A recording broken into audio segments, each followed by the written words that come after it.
Hey friends. So I just want to make, I feel like I say this a lot, but I just want to make another video about the idea of using nervous system regulation as a way to communicate that like we should be calm all of the time.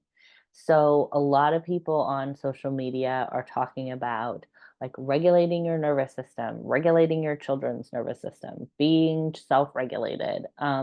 And what they're communicating is that being regulated means being calm, and that being calm is more ideal. Okay, so this is not what being regulated means to me. So the word in Spanish, regla, means rules. And so to me, the regulated means like it follows the rules of its design. And the vagus nerve specifically was designed or evolved, whichever word feels right to you, to go flexibly in and out of um, fight, flight, freeze, sympathetic, dorsal, and to do so according to the level of safety in the environment or the level of safety within the body. So, kind of like how yeah, we have our like body temperature.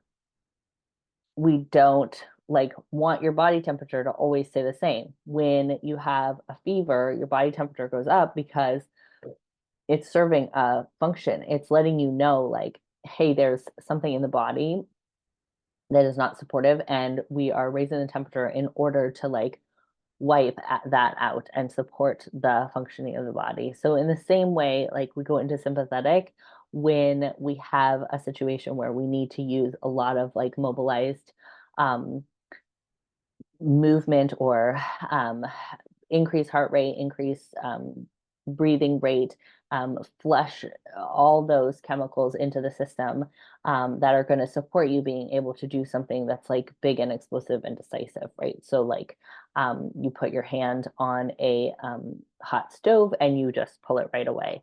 So, the energy that that takes to keep you safe is an important part of being in a physical body. If you were to just like walk around putting your hand on hot stoves and being like, well, I'm just going to be calm. Um, First of all, you're not going to actually be calm in that situation. So it's, if you're acting calm or expecting yourself to be in calm in a stressful situation, that's a form of like self gaslighting. Um, but the body's not going to go there with you. So you're not going to like actually be calm. So even if you're thinking that you're going to figure out a way to like um, look calm, you're not going to get the nervous system on board with that. And when you're, especially like in parenting, when you're connecting with children and you are acting calm when your nervous system is communicating, like, I'm very angry or I'm very scared, that's really like a mind fuck for kids. Because if you can think back to your childhood, there were probably adults who were like, I'm fine, everything's fine. And they were smiling, but you knew that things were really wrong. And it was like really stressful and confusing to experience that.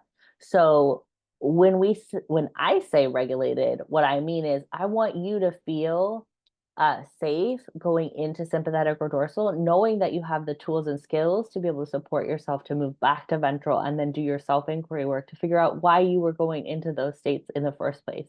The nervous system is a great messenger. It is doing an amazing job of giving you information about your environment or your relationships or your body function. And you don't want to calm that down. You want to hear that message. It's like if Paul Revere was riding in town and we were like, oh, calm down, don't say anything. We don't want to know. Like, we our nervous system is giving us that important information, and or a better example is the fire alarm, the smoke detector, right? We don't want to be like, shh, don't tell us that there's any smoke in the house. We want to know so that we can go put the fire out, right? And that's what the nervous system work gives us the opportunity to do. We shift back to our executive functioning so that we can then go do the self inquiry, not so that we can be calm. Because shifting back into your executive functioning in an emergency situation may mean that you're going to yell at somebody or you're going to smash open a door to get out of a burning building, or you're going to do something else that might not be calm, right?